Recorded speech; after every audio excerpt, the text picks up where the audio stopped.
wabarakatuh.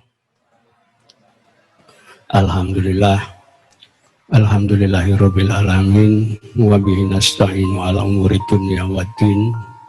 Wassalatu wassalamu ala asrofil anbiya'i wal mursalin sayyidina wa maulana Muhammadin wa ala alihi wa ashabihi ajmain.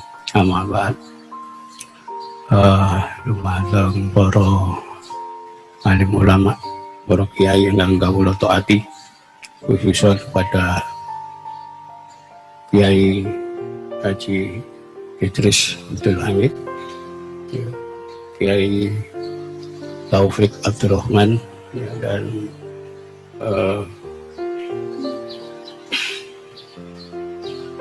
pimpinan NU Pasuruan, Romo Kiai Mizraki, dan Bapak Dr. Badrudin, Agus Abdul Aziz, dan para jamaah yang saya muliakan. Saya hanya sedikit aja melengkapi dari disertasinya Dr. Badrudin tentang ziarah. Beliau tadi mengupas tentang teorinya Clifford Geertz, Max Woodward, dan Pak Nur Syam. Yaitu sebetulnya karya mereka adalah karya hasil penelitian dengan pendekatan etik. Yang dimaksud etik ini adalah pendekatan orang lain dalam memahami dan memaknai masyarakat yang diteliti. Contoh misalnya, karena Clifford Geertz itu orang Amerika, maka dia memandang orang Jawa ini dengan cara pandang Amerika. Maka dia mengatakan orang Jawa ini gila hormat. Kenapa? Loh, orang Jawa ini kalau dipanggil, kalau tidak ada panggilan hormat, Mas, Kang, Pak, marah dia. Padahal di Amerika itu enggak. Orang dewasa, anak sekolah SD manggil John, William, kamu ya di sini. Biasa di sana. Wah, itu kan menurut orang Amerika. Orang Jawa ya enggak bisa begitu. Kenapa? Ada nilai yang ngatur. Bukan karena gila hormat, dia tahu aturan nilai di Jawa tidak boleh anak kecil manggil orang dewasa dengan langsung menyebut nama. Jadi keliru. Pandangan awal aja sudah keliru dia. Karena itu ketika memahami orang Jawa, dia kan dapat informasi itu dari Belanda. Jadi teori trikotomi approach itu dia peroleh dari Belanda, terutama hasil pemikiran Dr. Christian Hurgronje, yang menuliskan tentang Islam van Nederland Indie, Islam India Belanda. Hurgronje ini lama di Mekah, dia paham Quran dan hadis, riwayat macam-macam paham, dan dia memandang orang Islam dengan kacamata orang Belanda yang tinggal di Mekah. Maka dia berkesimpulan orang Islam Hindia Belanda atau orang Islam Indonesia itu agama Islamnya cuma agama topeng. Dia ngaku saja Islam, tapi prakteknya bukan Islam. Ada itu kenduri, ada selamatan, ada ziarah kubur. Itu di Mekah nggak ada. Ada sedekah bumi macam-macam. Itu adalah warisan kuno. Itu pandangan Hurgronje. Itu yang namanya pandangan etik. Ini nanti diikuti orang-orang didikan sekolah. Kenapa? Sekolah itu asalnya dari idenya Hurgronje. nanti di bawah Van de Venter dan Belanda, dan kemudian ya sudah kita bikin sekolahan supaya orang-orang Islam ini modern dan tidak fanatik, ya, anti Belanda. Disitulah orang Belanda kemudian mengikuti cara berpikir Snukurgronya, memandang, oh, orang Islam ini ternyata masih mempraktekkan praktek-praktek agama lama tanpa mereka tahu agama lama itu agama apa. Hindu yang macam apa tidak tahu dia, ya, cuma ngikuti Snukurgronya. Nah, itulah yang dijelaskan Snukurgronya tentang tradisi dari agama lama, kayak selamatan, ya, memperingati orang mati 3 hari, 7 hari, 40 hari, 100 hari, setahun pertama, setahun kedua, dan sampai 1000 hari. Itu dianggap ini warisan dari Hindu. Nggak ada Hindu peristiwa, ya, peringatan begitu nggak ada di dalam agama Hindu. Agama Buddha juga nggak ada, ya, hanya dugaan-dugaan aja itu mereka. Inilah kemudian orang-orang didikan sekolah yang mengikuti cara berpikir Snukurgronya. Mereka kan sudah dilengkapi dengan pengetahuan tentang Islam, wong anake wong Islam. Mereka mengatakan perilaku selamatan, kenduri, ziarah kubur itu penyakit yang merusak Islam. Penyakit apa? Penyakit TBC, tahayul, bid'ah, urofat. Itu muncul baru tahun 1901, ya, setelah Belanda mendirikan sekolah. Sebelum ada sekolah, seluruh aktivitas kehidupan sosial, budaya, politik itu sumbernya dari pesantren. Ya, kenapa? Loh, kita baca data berdasarkan kacamata emik kita, ya. Kenapa? Zaman kerajaan-kerajaan mulai Demak, Pajang, Mataram, ya, itu yang jadi pejabat-pejabat di sana lulusan pesantren. Kenapa? Nggak ada sekolah, ya. Sekolah baru muncul tahun 1901 baru, ya. Itu sebabnya ketika VOC datang di sini, VOC juga ngangkat Bupati Wedono orang lulusan pesantren. Mana lagi? Nggak ada, ya. VOC bubar 31 Desember 1799, diganti pemerintah Hindia Belanda. Kasusnya sama. Untuk ngisi jabatan Bupati Wedono, asisten Wedono, dan seterusnya, siapa? Orang dari pesantren semua. Ini fakta. Kenapa? Loh, data di kolonial arsip itu, catatannya VOC, semua mengatakan itu. Jadi bupati-bupati ini lulusan pesantren, ya. Catatan dari pemerintah kolonial Belanda, bupati-bupati juga dari pesantren. Baru belakangan setelah ada sekolah, prioritas bupati harus lulusan sekolah. Ya, ngerti ya. Ini yang kita itu dibelokkan sejarahnya oleh kolonial, seolah-olah pesantren nggak punya peran. Enggak, ya.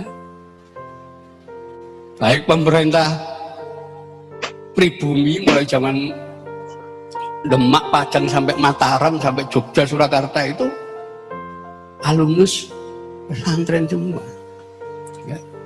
Bahkan setelah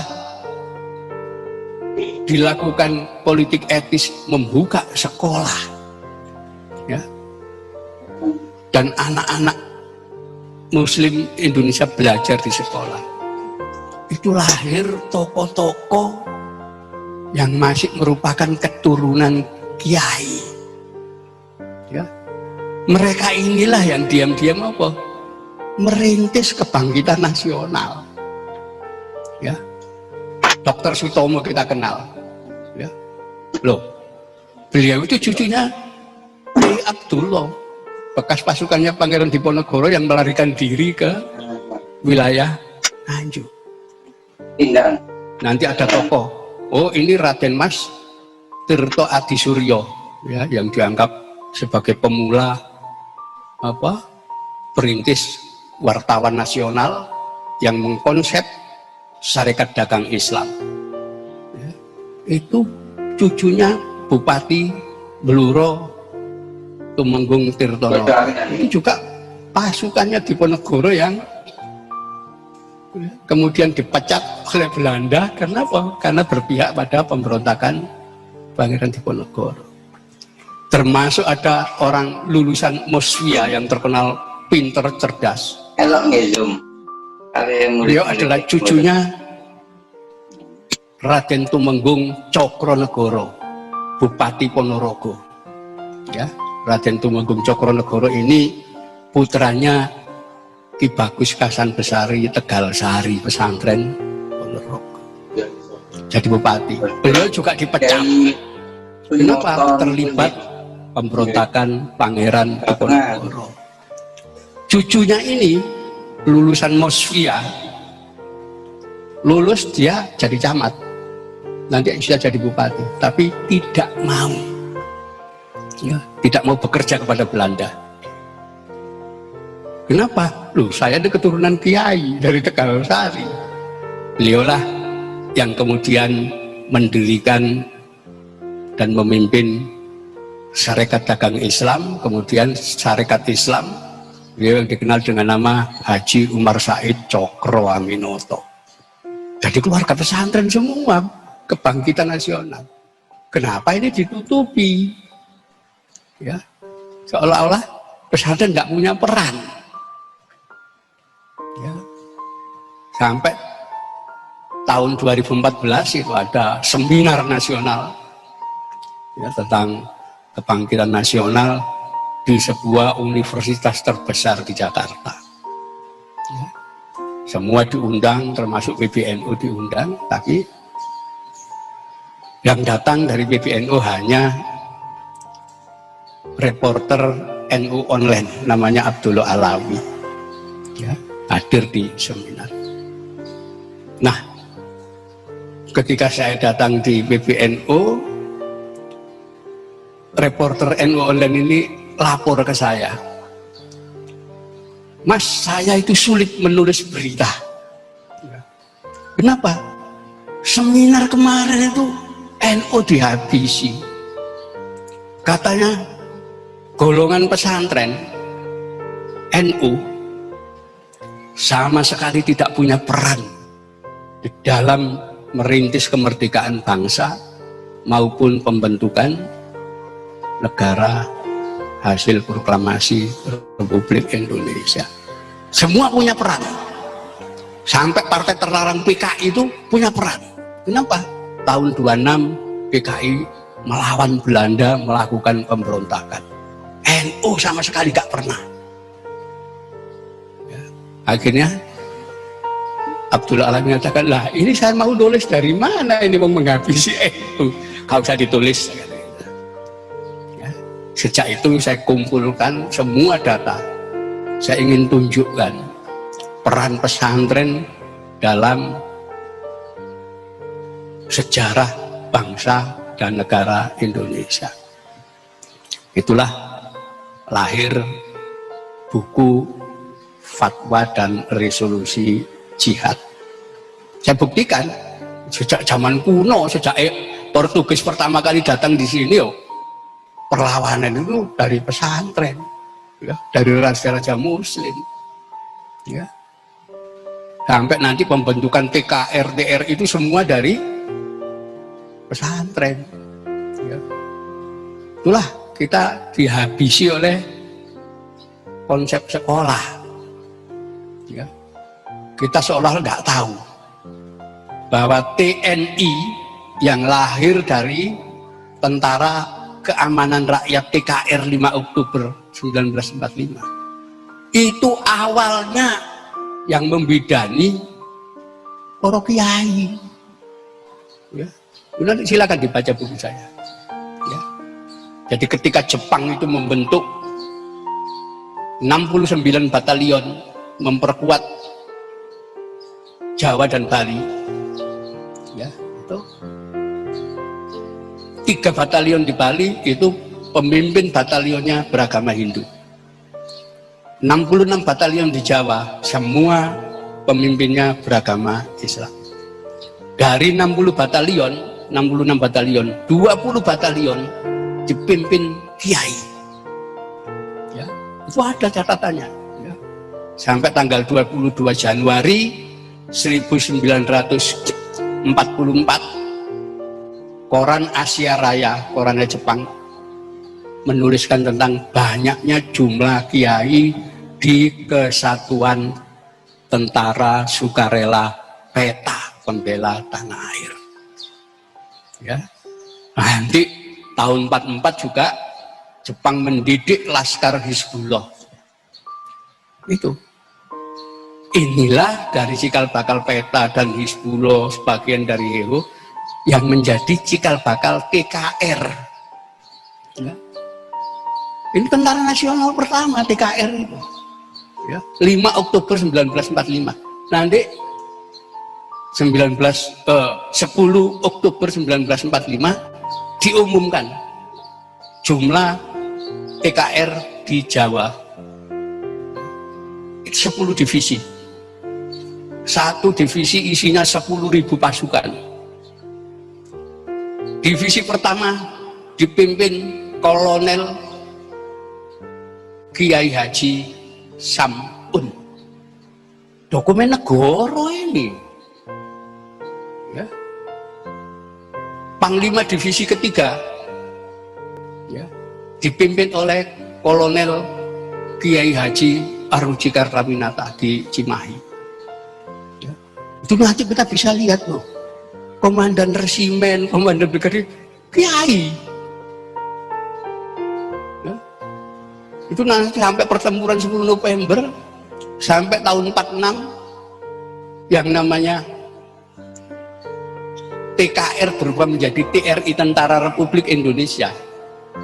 Pimpinan-pimpinan divisi, resimen, brigade, batalion, ya, yang pangkatnya kolonel, letnan kolonel, mayor, ya, itu banyak yang dari kiai. Ini dokumen negara. Tahun 47 ketika TRI berubah menjadi TNI sama, ya. Baru nanti tahun 48, ya, semuanya melihat, loh, posisi umat Islam kok kuat, kiai kok kuat di TNI, tidak boleh ada. Disitulah pemerintah baru, ya, itu membuat aturan namanya RERA, restrukturisasi dan rasionalisasi TNI. Pemerintah membuat aturan, tentara profesional baru diakui kalau punya ijazah sekolah. Habis itu kiai-kiai. Kenapa? Mana ada kiai sekolah? Ya, tahun itu tidak ada kiai sekolah. Ya. Panglima Sudirman itu sudah jenderal, turunkan pangkatnya. Kenapa? Nggak punya ijazah. Itu sejarah. Kenapa ditutupi sampai sekarang? Seolah-olah kita nggak punya peran apa-apa dalam negara ini. Itulah yang kita buka tahun 2015 itu, ketika Presiden Jokowi tahun 2014 menjanjikan kita akan memberikan hari santri, tapi tanggal 1 Muharram kita nggak setuju. Kenapa? Loh, itu tahun barunya umat Islam sak dunia kok, santri ini khusus Indonesia. Akhirnya dari PBNU diajukan 22 Oktober untuk membuktikan peran santri dalam pembelaan negara ini. Nah, itu Itulah cara pandang emik, ya, kita memandang pesantren. Bukan nggak punya peran, perannya besar, tapi nggak diakui dan sejarahnya disembunyikan.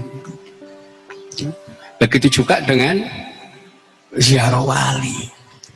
Ini kalau kita lihat dengan kacamata emik, ini tradisi yang usianya sudah ribuan tahun, jauh sebelum ada Islam.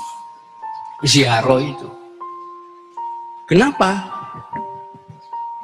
Di Nusantara ini agama yang paling kuno, ya, agama aslinya orang Indonesia, terutama di Jawa, itu agama disebut dengan nama agama Kapitayan. Ya, agama Kapitayan ini apa? Disebut Kapitayan dari kata-kata pitaya, percaya kepada taya. Taya itu apa? Kosong. Ya, kata-kata yang sama dengan taya dalam bahasa Jawa itu suwung, awang uwung. Didefinisikan tan keno kinoyo ngopo, tidak bisa diapa-apakan. Dipikir nggak bisa, diangen-angen nggak bisa. Ya, dibandingkan dengan sesuatu tidak bisa. Itu yang namanya taya itu, kalau orang mau memuja taya, menghadap ke arah gua.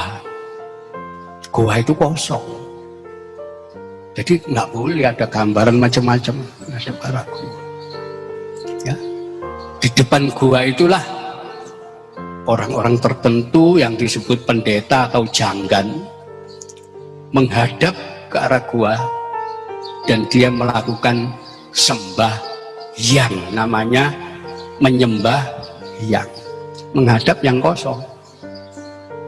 Nah, yang aneh, ya, yang disebut sembahyang dalam Kapitayan itu memiliki 4 gerakan: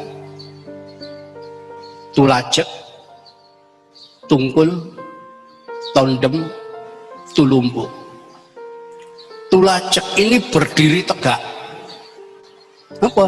Dengan sikap swadikep. Swa itu aku, dikep itu mendekap. Jadi mendekap keakuan. Ya. Jadi orang Jawa kuno itu menganggap keakuan manusia itu ada di dalam hatinya orang. Dan itu agak miring ke kiri. Jadi berdiri tegak dengan swadikep. Ya. Menghadap ke arah gua yang kosong tadi. Setelah itu tungkul gerakannya. Ya. Menghadap tanah, berpegangan pada dengkul. Ya. Rukuk, persis rukuk. Ya. Setelah itu tondem. Tondem itu sujud. Ya.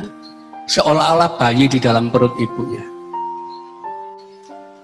Yang keempat, duduk tulumpuk. Duduk iftiros. Itu namanya sembahyang. Ya, cuma lamanya bisa 1 jam. Ya, bukan sekali itu. Ya. Nah, selama dia sembahyang itu, dia harus mengosongkan hati yang dipegang dia. Harus kosong dari sesuatu. Tidak boleh ada lintasan sesuatu. Karena itu tidak boleh mikir, tidak boleh. Pusatnya ada di sini. Ya. Jadi harus kosong. Itulah nanti tradisi ibadah sembahyang menghadap gua itu berubah ketika zaman mulai maju. Tidak semua tempat ada gua, maka dia membuat tempat ibadah namanya sanggar. 4 persegi panjang, atapnya tumpang 3. Di bagian tengah tetap ada ruang kosong. Kalau menghadap sembahyang yang menghadap ruang kosong di tengah sanggar itu. Ya, sanggar inilah yang zaman Wali Songo diambil alih orang Islam, namanya diganti langgar. Itu sebetulnya Kapitayan itu. Nah, Kapitayan ini yang unik untuk para pemimpin, ya, jadi pemuka-pemuka agama, pemimpin-pemimpin orang itu harus punya syarat. Dia harus betul-betul dekat dengan kekuatan Sang Hyang Taya. Kekuatan gaibnya yang disebut kata-kata tu, itu artinya kekuatan gaib. Ya. Orang yang dianggap setia memuja, sembah yang memuja Sang Hyang Taya, maka dia akan punya kekuatan gaib yang disebut tuah dan tulah. Tuah itu sifatnya positif, tulah itu sifatnya negatif. Nah, orang yang sudah punya tuah dan tulah ini, ya, itulah yang disebut dengan nama ratu atau datu. Ini orang sudah punya kesaktian. Dia yang boleh memimpin masyarakat. Dan masyarakat juga tidak mau dipimpin orang yang nggak punya kesaktian. Jadi unsur ini yang jadi ciri khas Kapitayan itu. Ya. Itu sebabnya penganut Kapitayan yang di berbagai desa itu selalu menghormati pembuka desa pertama, sing babat alas. Pasti orang sakti nih yang bisa babat mendirikan desa. Ya. Kepala desa zaman itu disebut dengan sebutan Rama. Nah, orang yang juga dianggap punya kekuatan sakti. Rama inilah kalau mati dimakamkan di ujung desa, kemudian diberi tanda satu batu, itulah yang dikeramatkan masyarakat disebut dengan nama Punden Karaman. Kenapa? Yang mati ini orang yang punya kekuatan luar biasa.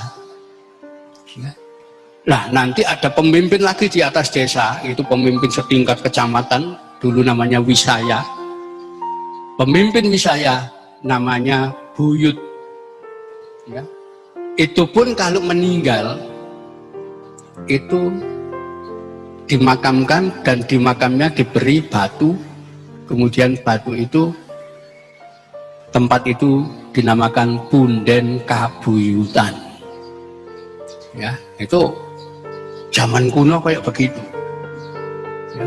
Nanti di atas Wisaya ini itu ada golongan Karakaan yang penguasanya disebut datu atau ratu.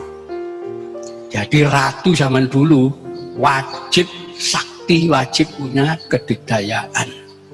Sekalipun dia gak bisa baca tulis, gak mengenal ilmu kepemimpinan, yang penting sakti. Ya.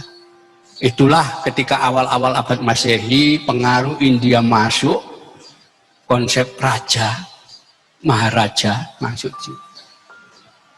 Orang-orang pemimpin-pemimpin mulai menggunakan kata-kata raja.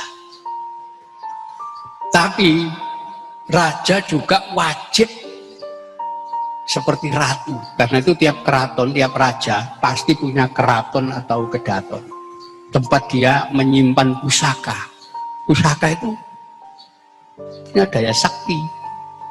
Ya. Raja kalau nggak punya keraton, nggak punya kedaton, nggak punya pusaka, nggak dianggap sama masyarakat. Itulah ya yang menjadi tradisi. Oh, ini makami ratu, ini makami buyut, ini semuanya. Ya. Jadi masyarakat desa itu gak kenal dewa-dewa Hindu, itu gak kenal mereka. Mereka hanya kenal punden, mengenal buyut. Kalau ada sesuatu minta kepada buyutnya. Kenapa? Loh, dia leluhur saya loh. Ya. Sang Hyang Taya itu kosong suhu, tidak bisa didekati dengan manusia yang punya tubuh. Yang bisa mendekati hanya roh. Ya, karena itu mereka lewat roh leluhurnya untuk minta didoakan kepada Sang Hyang Taya. Itulah mulai zaman kuno masyarakat kita ziarah ke punden-punden. Ya. Ini fakta. Jadi kalau orang yang tidak punya kesaktian, nggak bakal jadi punden kebuyutan.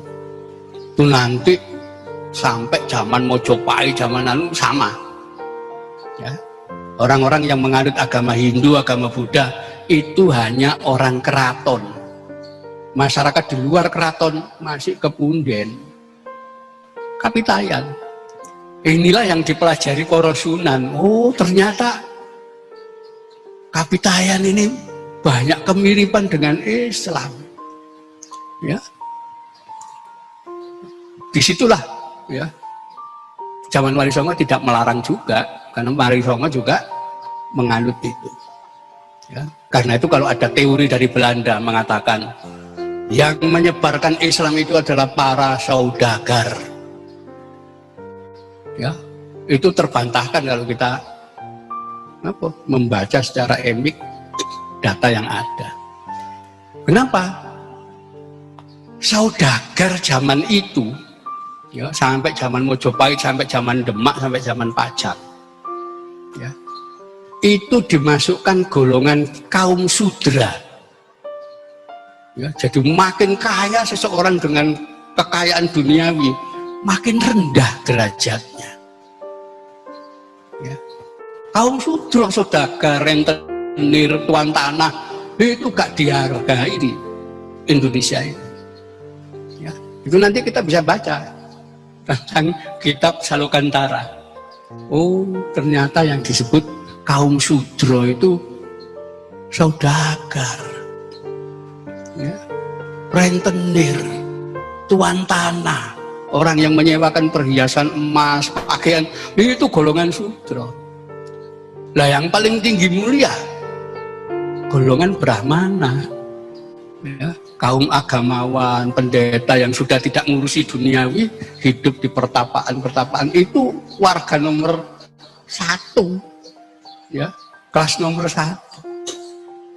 Ini yang kemudian menjadi fakta. Kenapa selama ratusan tahun Islam nggak bisa masuk Nusantara, khususnya Jawa? Ya. Kenapa? Orang di Nusantara, terutama orang Jawa, itu menganggap saudagar-saudagar Islam pemuja berhala, golongan pemuja berhala.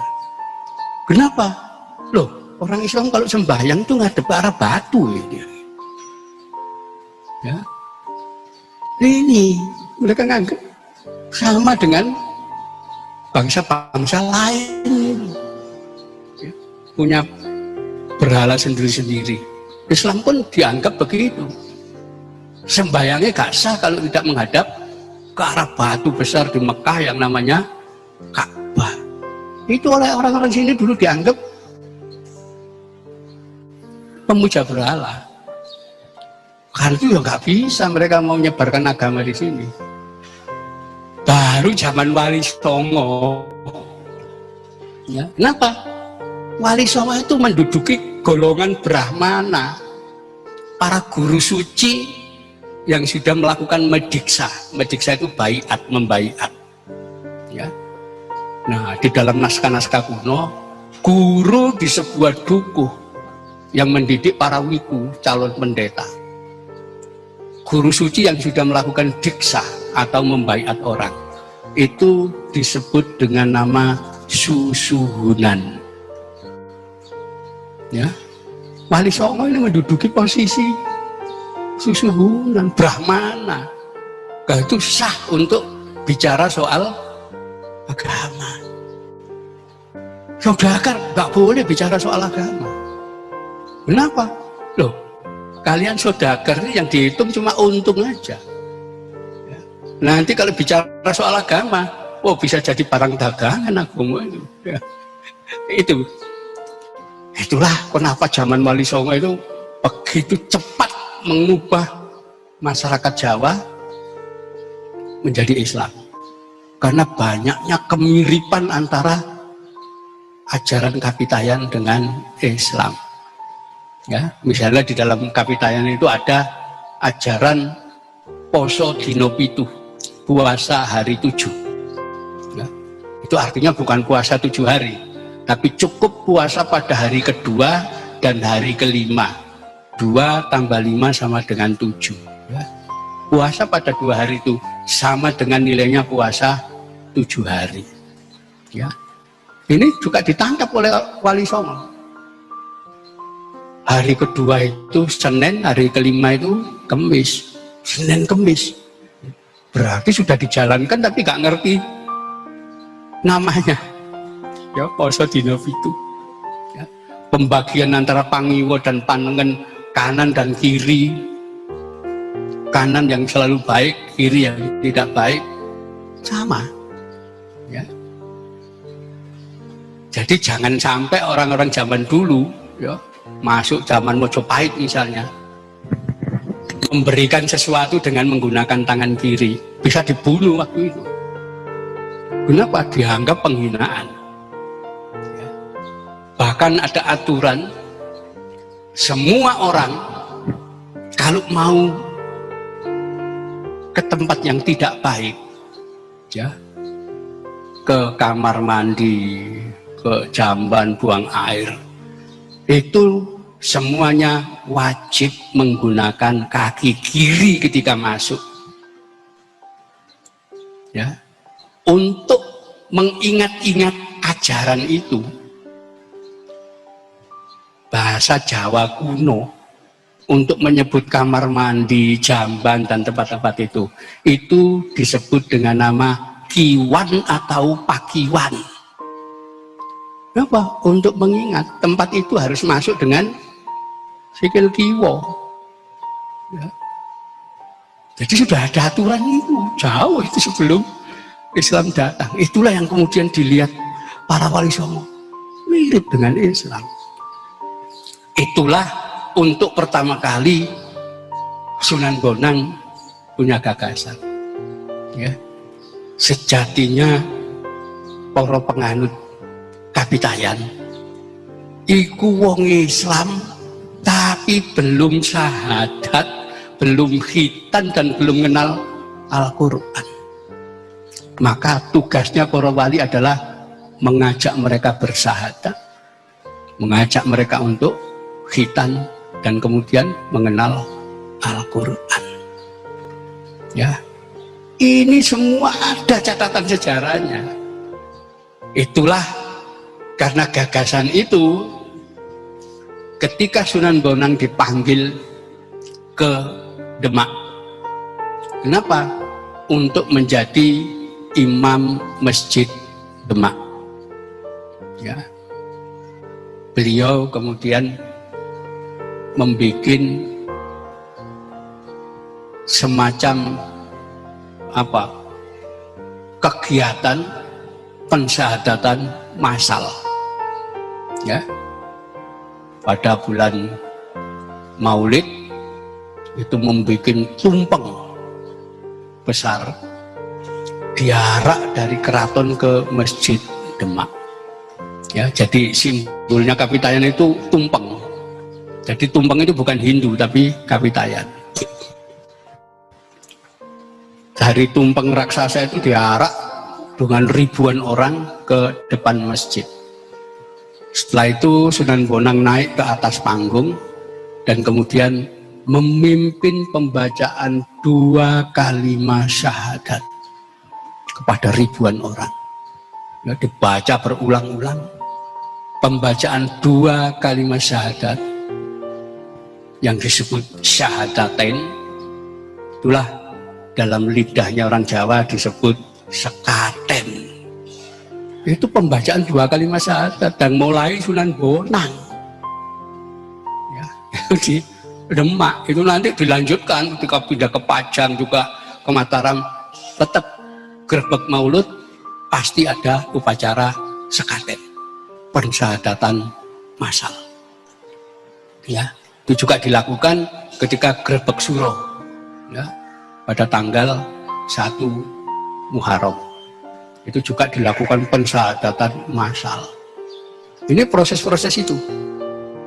Nah, beberapa orang tokoh Wali Songo itu mengatakan kalau sekaten dilakukan setahun cuma 2 kali, Maulid dan Muharram. Kapan pensyahadatan ini selesai?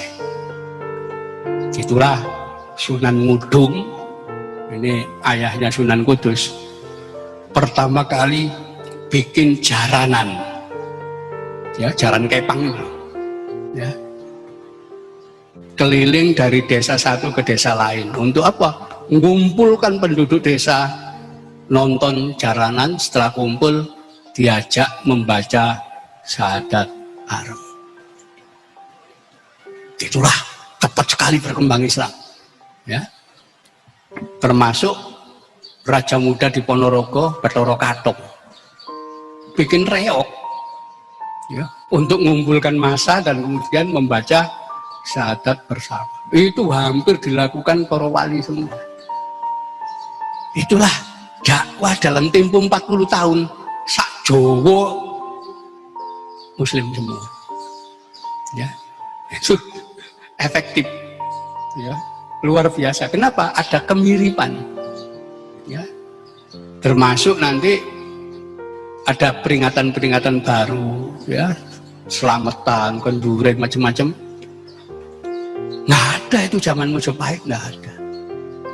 Itu betul-betul zaman Islam, ya. Nanti kalau ada waktu nanti saya cerita nih kenapa ada peringatan 3 hari, 7 hari, 40 hari, 100 hari, sampai 1000 hari. Itu betul-betul ajaran Islam, bukan dari Hindu Buddha, ya. Orang Hindu itu kalau meninggal diperingati 12 tahun setelah peringatan dalam upacara serada, ya. Itu ada kitabnya di zaman Majapahit itu, ya, ditulis oleh Hutan Agung, judulnya Benawa Sekar. Itu 12 tahun peringatan serada di zaman orang-orang Hindu. Jadi ini betul-betul nanti tahlilan macam-macam itu semua ada latar belakangnya, termasuk ziarah kubur. Yang diziarahi kubur syaratnya satu, tetap seperti orang-orang Kapitayan zaman kuno, yaitu figur yang punya kesaktian, kehebatan, kedikdayaan, karomah dan sebagainya. Itu bukan orang ahli ilmu kemudian pinter, enggak, tapi orang yang mampu menunjukkan karomah-karomahnya. Itulah sampai zaman Wali Songo juga beliau guru-guru torekot yang apa? Ya penuh dengan cerita karomah. Termasuk nanti Yai Hamid ini saya pertama kenal dengar itu ya tentang karomah beliau. Beliau wali punya karomah. Ini yang nggak bisa dihapus oleh orang-orang modern didikan sekolah maupun orang-orang Wahabi yang mereka baru di sini. Ya, kenapa? Ya namanya ziarah kubur itu mulai orang kampung sampai menteri ziarah kubur. Ya, jadi memang itu. Jadi saya kira itu bahasanya sebetulnya ini ciri khas Nusantara. Ya, jadi mulai zaman kuno, kalau dulu ziarahnya ke punden-punden kabuyutan, keramat, sekarang berubah kepada ulama-ulama yang memiliki karomah, ya, ulama-ulama yang dianggap sebagai waliullah. Jadi ini yang sedikit saya sampaikan, dan saya yakin, ya, keyakinan terhadap apa tokoh-tokoh ulama yang memiliki karomah dan sebagainya dan tetap dijadikan pusat peziarahan oleh umat tak bakal habis, makin lama makin bertambah, apalagi sekarang masuk era milenial, ya, di mana ilmu modern itu sudah tumbang. Sekarang diam-diam diganti pengetahuan postmodern, ya, yang semuanya serba goib. Seperti tadi, ya, yang dijelaskan tentang masalah keuangan, cashless, itu ilmu postmodern, namanya cryptocurrency. Ya, kalau ilmu modern uang itu mesti uang kertas, namanya uang kartal. Kalau tidak dari kertas, logam atau surat berharga. Sekarang ada namanya cryptocurrency, mata uang digital. Ya, saya kalau ngajar ke santri-santri yang disebut cryptocurrency, mata uang digital itu adalah duit goib, duit yang nggak ada wujudnya, tapi ada nilainya bisa dihitung. Dan itu pelan-pelan akan menggeser pemikiran modern bahwa duit itu pasti ada bentuknya. Ya. Tadi saya lewat tol, ya nggak pakai duit sekarang sudah. Kenapa? Cukup ditempelkan. Ya. Nanti kita ngirim lewat WA macam-macam. Waduh, kuotanya habis. Kita beli kuota. Memang ada barangnya kuota itu? Nggak ada. Ya, semua nanti kita beli apa-apa lewat online. Ya sudah, bayar pakai OVO aja, nggak pakai uang kertas. Pelan-pelan hilang uang itu. Ya, karena itu apa? IMF, ya kelompok-kelompok itu Bank Dunia itu resah sekarang. Kenapa? Bank itu sudah diganti. Ya, nanti orang cukup transaksi namanya Bitcoin, Ethereum macam-macam. Itu nggak ada bunganya. Ya, nggak ada bunga sudah. Sistem bunga berbunga nggak ada. Dan standar di situ emas. Kan itu nggak bisa naik turun dia, tetap mengikuti emas. Kalau emasnya naik, ya naik. Ya. Jadi ini ilmu modern yang harus dipelajari para santri. Dan inilah yang kemudian sudut pandang ini bahwa sesuatu yang gaib itu makin kuat di era ini. Ya. Sesuatu yang material itu pelan-pelan rubuh. Ya, lu gimana? Mall Plaza ya, ambruk semua. Lu orang jualan online, ya. Tempat saya itu ada Makyem itu jual rujak online, jalan itu, ya. Jadi di situ, ini era yang harus dipelajari santri saya kira ya, dan saya kira bagus sekali ya ini Pak tentang apa pandangan dalam disertasi itu, dan itu bisa dikembangkan nanti dilengkapi bahwa tradisi ini usianya sebetulnya sudah ribuan tahun dan itu menjadi ciri khas orang Indonesia. Dan jangan dianggap ziarah itu milik orang Indonesia. Enggak, di Irak itu ziarah kubur juga sama. Ya. Makamnya Syekh Abdul Qadir Jailani di Baghdad itu masih dibanjiri orang. Makamnya Sayyidina Ali di Najaf, semua masih orang masih ziarah kubur. India itu apalagi sudah. Ya. Wali-wali di India sana masih diziarahi orang, kuburnya dimintai barokah. Sampai di India itu orang Hindu pun datang ke makam wali-wali di India. Itu tradisi universal ya, yang ada di kalangan umat Islam. Ya, saya kira itu ya, dan mudah-mudahan ini nanti apa bisa tetap berkembang bahwa apa makam dari Kyai Hamid ini akan makin dikunjungi banyak orang. Kenapa? Karena orang makin percaya bahwa beliau adalah seorang aulia yang memiliki karomah-karomah luar biasa, sekalipun beliau sudah wafat ya, puluhan tahun yang lalu. Saya kira ini yang wallahu muwaffiq ila aqwamit thoriq. Assalamualaikum warahmatullahi wabarakatuh.